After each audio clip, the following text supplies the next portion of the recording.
Hey everybody, this is Marcus Miller and I'm sitting here with Mr. John Bush of Armored Saint. What's up? What's going on? How you doing, Marcus? You enjoying Vegas? I've only been here for a few hours right now. I came I flew in about 11:30. I went to a buddy's room at the MGM just so I could clean up, and then I just Ubered here and here. So I've only been in town for a few hours, but yeah, it's cool.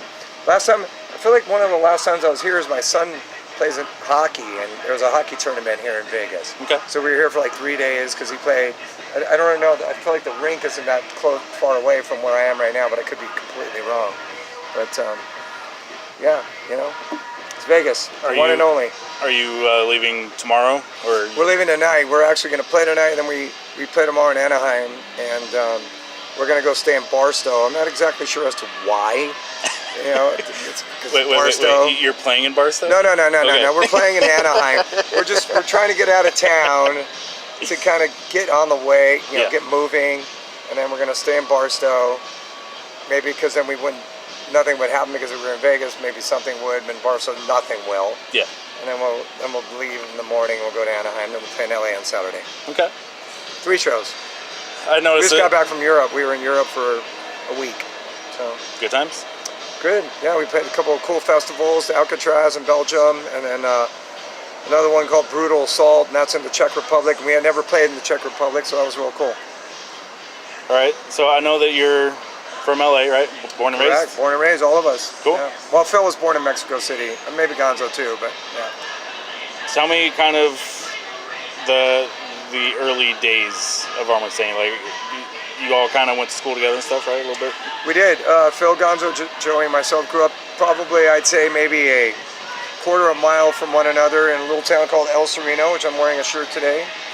And it's kind of like a northeastern part of Los Angeles, east of LA, downtown, adjacent to Pasadena, South Pasadena and Alhambra, actually.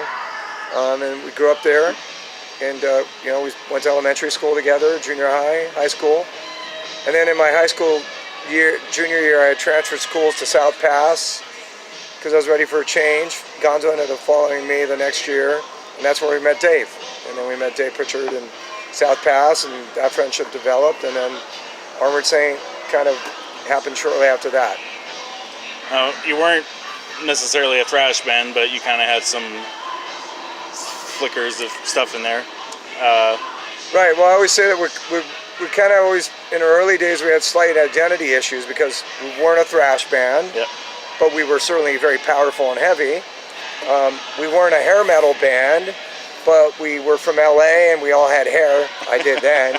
And, we could do some bluesier ballads, although I wouldn't call them hair metal songs at all. Yeah. But we're from LA and we played with Rad and Great White and Wasp and Black and Blue, so we were part of that scene. But we were always more of a band that sounded like we were from Birmingham, England, So sometimes we had issues with where do we fit in? We're not them, we're not there, and those two scenes kind of polarized and split off, and we were kind of in limbo at times. But after a while, we just said we'll just be us, and that's all that matters. And that's when I think we really kind of found ourselves. Worked so far, I'd say. Anyway. Years later, yes. We were also in our 20s. Who knows shit about life, period, anyway. Right. So. How did, since you were in LA at the time, I know Metallica went up to San Fran and stuff, but, you had Slayer, and I'm sure there were other suicidal tendencies and stuff like that. Yeah. Like, were you guys kind of fitting in with them at all?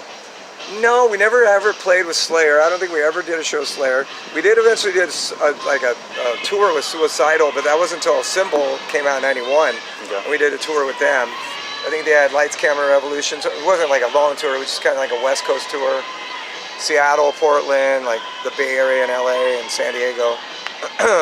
But we had some fun times, with those guys. But then we kind of moved on from that and did our own thing. Yep. Yeah. When Armored Saint went on their first extended hiatus, did you? I mean, were you bummed about it? Like, did you before Anthrax, but after Right. that, like, was there like a period where you weren't sure what you were doing? Like, well, I mean, one of the reasons Armored Saint kind of ended is because I left and I joined Anthrax. Okay. So that was kind of the period on that at the time. well, that was in the year. Well, we made Simple Salvation in '91. We did some touring. We did some stuff. And then at the end of that, one of the last things we did, the last show actually we did was in Hawaii, playing with Overkill. And then on the way home from that, I went to go meet the guys at Anthrax to see if we could write some songs and see if we had a vibe together. Yeah. And then if that was going to work, then I was going to leave and join Anthrax. And that's kind of what happened. And we played, and it was like, I think the first song we wrote was Only. And it was like, okay, it's a pretty good song, and it was kind of like, okay, maybe this is where I should, this is my future. Yeah. So. All right. I'm gonna try to keep it more Armored Saint based than Anthrax, but what led to reuniting? What, 99, 2000-ish? Well, what was happening at that time was the Anthrax kind of took a break. It was 2000, like 99, 98, and Scott and Charlie were going to do a SOD record because it had been years since they did the first one, so they were like, we're gonna do an SOD record. And I said, okay. So we kind of took a break, and I started talking to Joey Vera, and he said, well, I've written some songs. You want to hear them? And I said, sure. And he showed me a couple things he wrote, and I was like, that's cool. Let me work on it just for fun. And then we wrote probably like 3 or 4 songs that eventually was on Revelation. And I was like, oh, these are killer. Well, let's make a record. Yeah. Why not? Scott and Charlie are busy. It wasn't more out of spite of like, well, they're going to do that, yeah, so let's do this. It was more just circumstantial. Yeah. Circumstantial. So, so then we made Revelation, and it was still a little break between Anthrax and Armored Saint, but it was never going to be a time where I was quitting and going back to Armored Saint. Yeah. We were eventually going to get back to make another Anthrax record, which we did do. We've Come For You All. Yep. Great album. Cool record, yeah. While you were during the 90s, did you keep in touch with Armored Saint guys? I mean, I knew you grew up with them and stuff, so, but... I did, probably not as often as, we could have, but I also was in Anthrax. I was in New York a lot. We were working on new material, and every time we did that, I would go to New York, and because Scott actually lived in LA at that point, and so him and I would fly together to New York, and we'd work on writing there, and then with the other guys in Anthrax. So I spent a lot of time in New York just writing. Then we would record an album depending on where that happened. So I was there wherever that was, and then we'd go on tour. So I was gone a lot. Yeah. So most of this was pre-cell phone, right? So I'd have to make calls from the landline, I guess. So maybe that was it was pre-cell phones, pre-internet. Yeah. So, I can't imagine you being on Yahoo Messenger every day, like, hey guys, like. Dude, I used to have web TV. That was how I'm very technically unsavvy. So that was me. I was like pack and pen or whatever, peck and hand, whatever they. Have you gotten better? I have gotten better. Yeah. But so I think it was just a natural break. Me and Joey, we've always been a little the closest, but even our friendship got a little distant. But there's always going to be that love there, no matter what. Yeah. And it was easy because when we came back and we did Revelation, it was like, oh, cool, miss you guys, and I think the maturity level kind of was raised, actually, which is cool. And I mean, it's ironic because now Armored Saint probably gets along better than we ever did in the history of the band. Which is good. Which is great. You need a healthy relationship. We're older, and it's like, what are we gonna fight about? Like, we just why bother? So. During obviously the 2000s were fucked up for many reasons with the industry, Anthrax, you know, what you were doing with Anthrax, and then everything else that was going on. What led to going back to Armored Saint again? Once I left Anthrax, finally? Yeah. Well, I just took a break. I mean, one of the reasons I left was I had some other endeavors going on that were happening, and I knew that they wanted to do a reunion, and I was like, look, do it. You know, you want to do it, do it. You know? Anthrax. Anthrax. Yeah. It was like, do it. You know, we had one point in the year 2000, we were going to do something where we were going to do a double singer tour, and then that kind of never happened. And it was a cool idea, and I embraced it, but then that didn't happen, so a few years passed, and it was like brought up again, and I'm like, look, I don't want to do it. Yeah. I'm not into it now. I was willing to do it then, but if you feel like you got to do this, do it. Yeah. You know, it wasn't really out of spite. It was just like, do it. You were just over it. Yeah. You know, I was like, do it. My daughter was newly born. She was like 3 or 4 months old, and I was embracing being a dad. I was doing voiceover work that was actually pretty successful. That came a little after that too, but just, you know, it just felt like change. It felt like time for change. So I embraced it. And it wasn't like, okay, I'm going back to Armored Saint, because then it would have been like, you know, it would have been like breaking up a marriage and then going back to your old girlfriend right away. You know, it's like, I don't need to go get go fuck somebody so I can, you know, feel like I'm, you know, validated. Yeah. I didn't want to do that, because then that would have felt wrong. It just wanted to happen organically, and it did, and then it just was like, let's work on some stuff, and it just, again, it happened naturally. And that's the best way. Well, and there was a lot of time in between albums anyway, you know, I mean. Right, we don't move too fast with Saint, because Revelation came in 2000, then La Raza came out in 10, so it was 10 years. But I mean, you know, I always tell people, while I was busy in that time, I was doing things. We've Come For You All came out in 3, and Greater Two Evils came out, and then, you know, there was stuff going on. We played some shows, and so we had to write. So, you know, it happened the way it was supposed to happen. Yeah. You know, I mean, in a perfect world, I wouldn't wait that long. I wouldn't have waited that long for When It Ends Down, because you know, I am getting older, and that's a reality of it. So, but I tell people, to me, it's all about quality over the quantity of it. I want people to look back at the legacy of the music and go, those are cool records. Not like, they made 20 records, and like 6 were cool, and 14 were shit. You know, that's just not what this band's about. Yeah. You know, so. Do you have a personal favorite Armored Saint album? No, not really. They're all just I mean, I love When It Ends Down. I think it's awesome. I think it like resurrected us, and it's shown that we still can sound like a old school band, but sound modern, and write some, you know, profound songs that are deep and sophisticated hard rock, and I'm super proud of it. But I don't want to put one record over another. Yeah. Usually I put songs over other songs. No. You know, we've had some crappy songs along the way, but I won't tell you which ones. Whose idea was it for the Symbol of Salvation tour? I think it was mostly Tracy Vera, Joey's wife. You know, we were talking about doing something. We want to do a DVD. There's Joey right there. And a proper DVD, like a live DVD that looks cool, different camera angles, sounds right, HD, not just some bootleg one with some dude on his, you know, old camera, because we've done that. And so then we said, well, we're going to film some shows. And then I was thinking, Tracy was like, why don't you do Symbol? We're like, well, could we do it? It's a lot of work, because, you know, it's old stuff, hard to sing.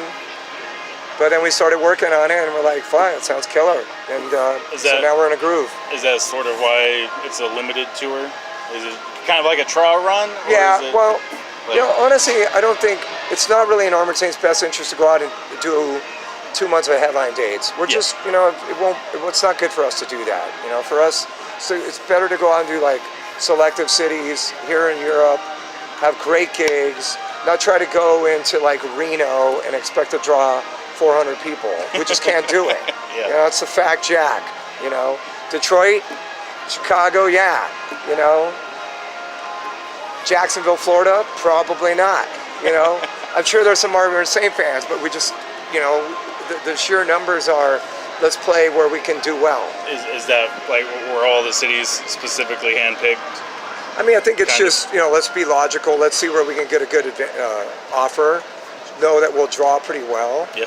And kind of keep it at that. This place, Vamp'D, kind of has its own built-in audience anyway. Which is cool. I mean, I hope tonight's good. Our pre-show wasn't so good, but, it's Thursday night, and I expect it to be good.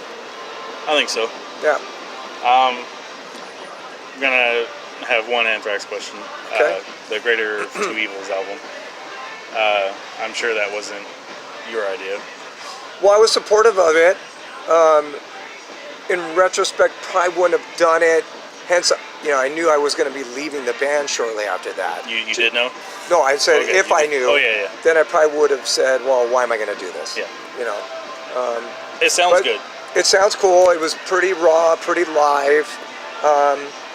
It's funny because I've signed a ton of those records lately, so I'm like, I guess people bought it, but, it's again, it probably wouldn't have been something I would have chosen to do if I knew I was going to be leaving. But I mean, I'm proud of it. I kind of feel like you'd be the only Anthrax singer to have done something like that. I wouldn't imagine Joey or Neil doing something like that. Yeah, I don't think Joey's too keen on playing. They're not playing any Bush era songs. I wish they would, but I understand why they don't. I get it. I'm not like taking personal offense to it. It's just they have enough material, and they have new records, and but I don't want those records to just go into the abyss. I don't think they will. No, whether they play it or not, Yeah, they're there, and there's some cool music. They've got their own fan base for sure for those albums. Yeah, for sure. And then there's people who like it all. I like it all. You can like it all. That's what I tell people. Yeah. You can have a preference, but you don't have to like or hate that. It's like with the Sabbath stuff. Ozzy or Dio, who's better?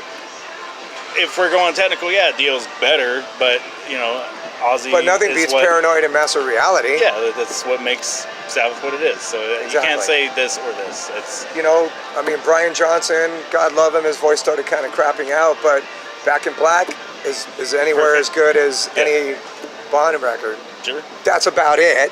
But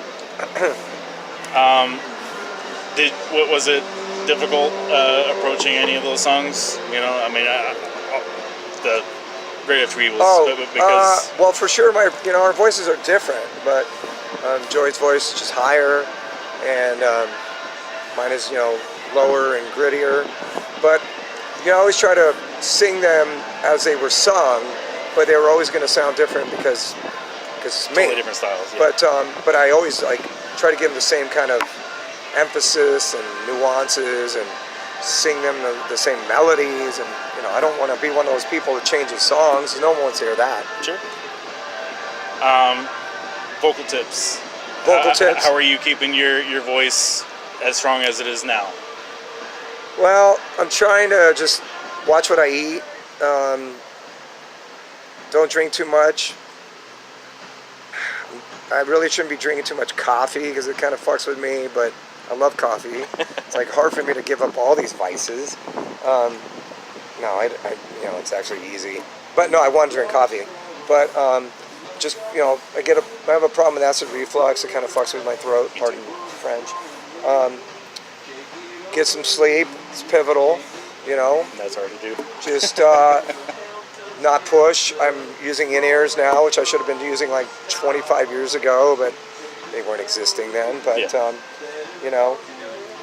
I got to hear myself. It's kind of critical. Yeah. I'd say probably, and I'm not even joking, I'd say 65 to 70% of all the shows I've done in my career and all the rehearsals I've done in my career, the PA sucked. The monitors sucked. And I'm not even joking. I totally believe it. So it's not fun when you can't hear yourself. You're not going to sing so well. You're going to probably sing out of pitch. Pushing it too hard. You're going to push too hard, and it's just bogus. Ask any guitar player, hey, try playing a show without hearing yourself. How good do you think you're going to do? Right. So, but now I got in-ears. Prevents me from pushing as hard. I feel like I'm singing probably better than ever. My voice is lower, but I think it sounds warmer in that tone. Yeah.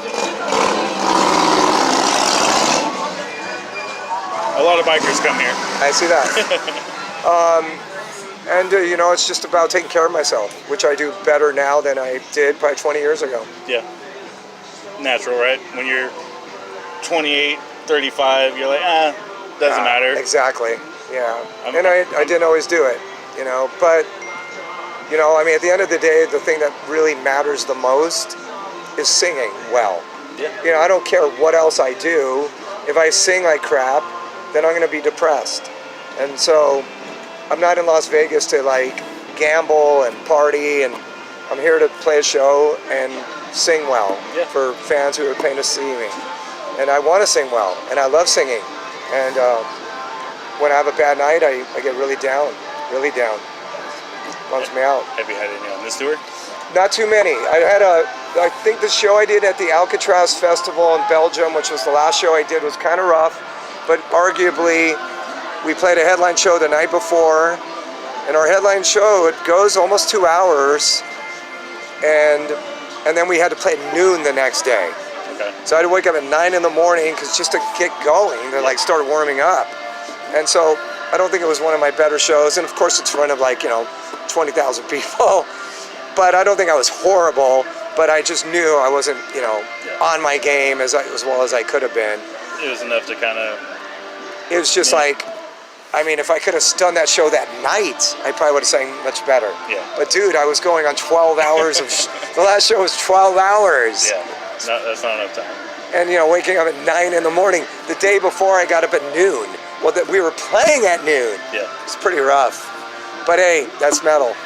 That's Europe sometimes too, when you're touring in the summer and doing festivals. I'm not complaining. I was complaining on this while I was on stage. I was all mad because I knew I just, you know, wasn't on my game.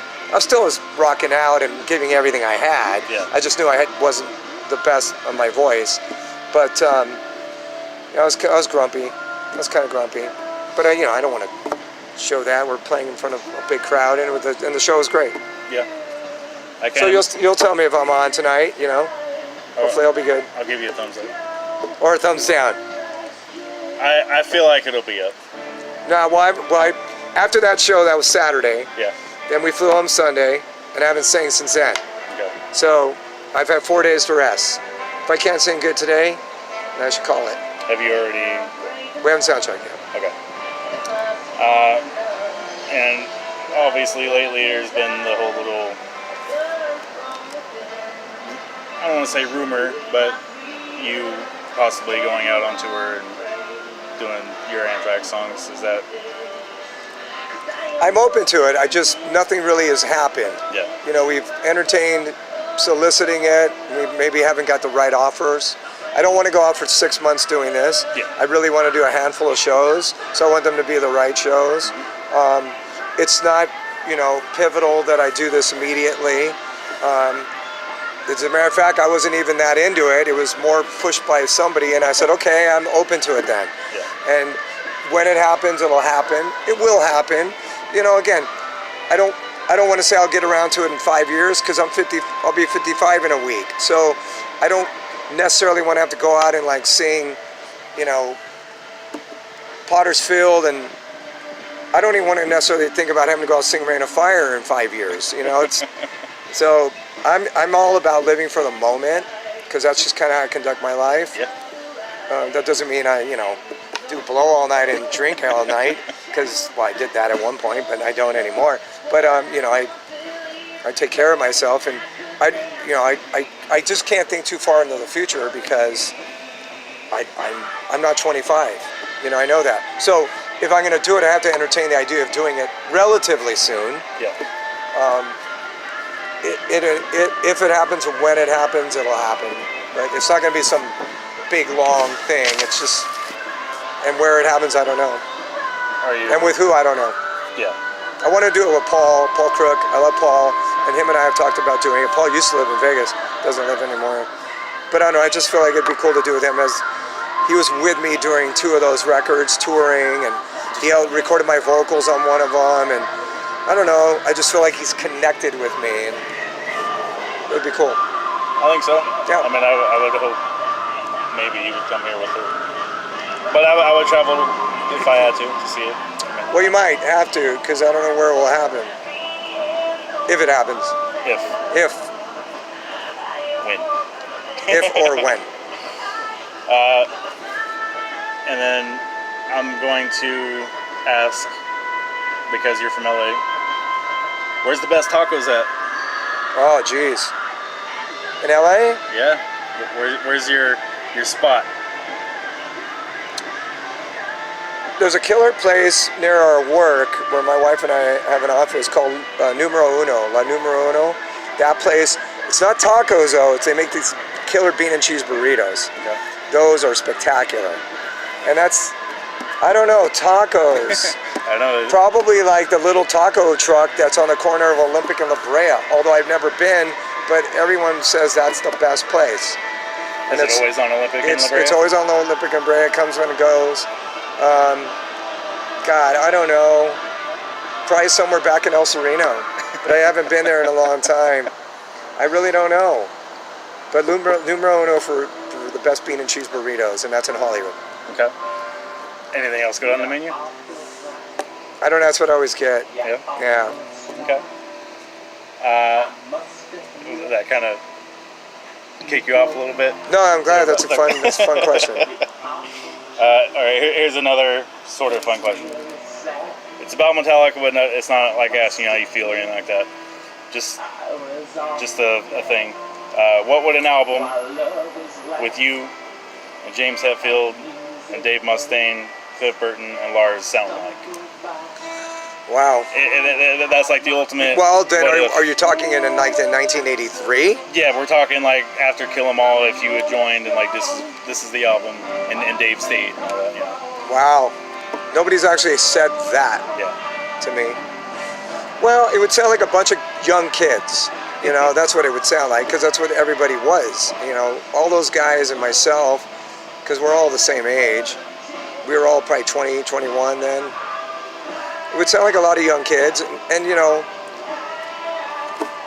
the fire of Kill 'Em All is indisputable. I do think that James became an incredible vocalist in comparison to that album. Yeah. You know, he sounds like a kid on it. He sounds like a young kid, you know, and on March of the Saint, I sound like a young kid. So, but it would probably be cool. But you know, I always say that just wasn't my fate to be into Metallica. Sure. You know, I probably sounded better singing the Four Horsemen at the Fillmore in San Francisco a couple of years ago, and that was killer. One of the highlights of my life, and that was fun. You know, so. When they came to you with that, were you kind of? Well, they asked Armored Saint to open for starters, and then they said, you know, we want to do this thing too with you, and I was like, I'm honored, and they're like, well, what should we do? And I was like, well, what do you want to do? And they go, well, what do you want to do? And I go, well, it's got to be something early. It just is logical. Yeah. So then I looked this on the record, and I said, well, how about the Four Horsemen?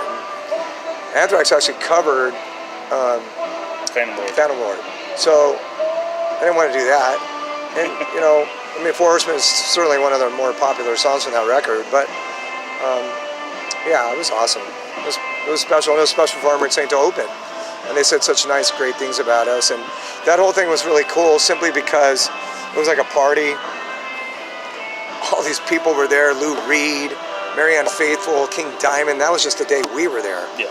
You know, Halford, Ozzy, Biff. You know, it was really pretty amazing. So, and they were telling stories, and you know, it was special to do that and to be there.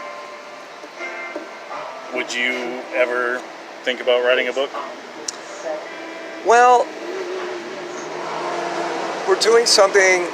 Oh, actually, this guy's doing something. He's trying to do this documentary for us. It was actually his idea, and we kind of told him, "You got to do it." I'll see you in a few hours. Okay, Dave.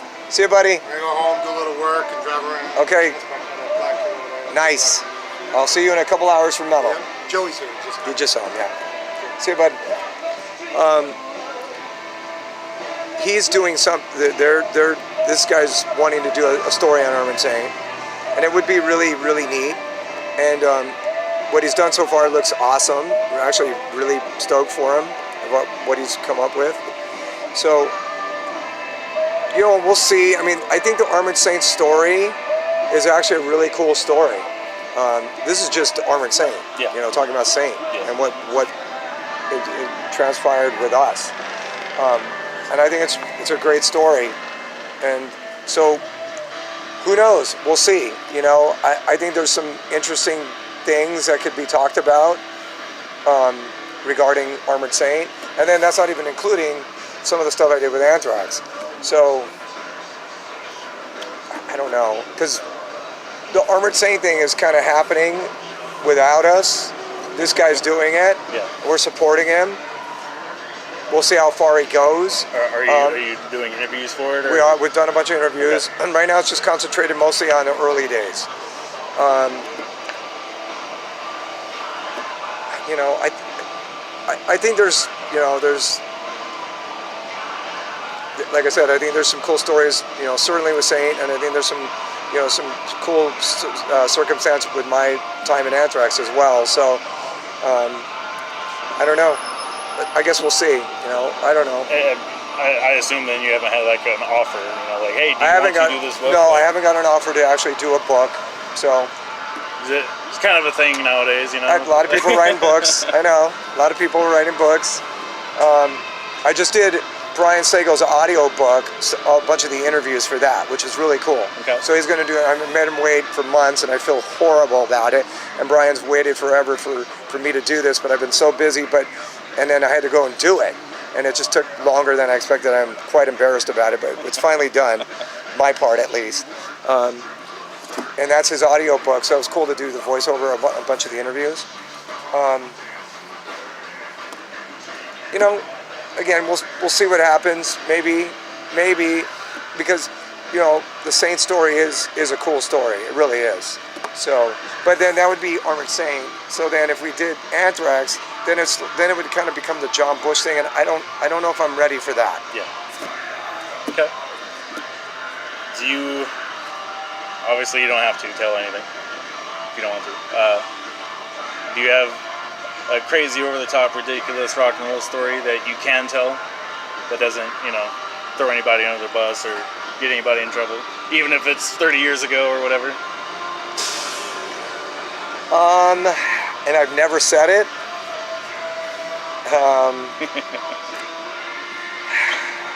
See, you could write a book just on that stuff. Right. Let me think for 1 second here. Let